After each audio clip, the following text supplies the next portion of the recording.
waxaan xoog saarayaa qodobka wadajirka bulshada oo ah dadkii reer Puntland oo meeshaan wada samaystay oo iyagu niyadooda isugu yimi oo ku kalsoonaa dalkiina ma wada jiro dadkiina ma wada jiro waxbay kala tirsanayaan waxbay kala tabanayaan gobolka Sool ha ugu horeeyo caqabad jirta weeye taasna waa arin aan ogsoonahay waa arin aan ka garaabayo wixii tabashaha oo jira waa arin aan dumayo waxaan jira hoggaan dhaqan baynu ku soo moodnay shalay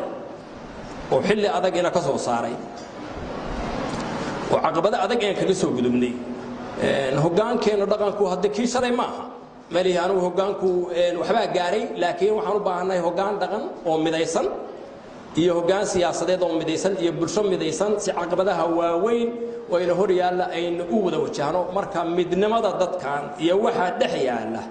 waxaan u noqonayaa nabadoon u geed fariista ka dhex shaqeeya duumaha caqabadahooda ururiyo arinta wajaha midnimada bulshaduna qayb weyn oo muhiim ah ayay ii tahay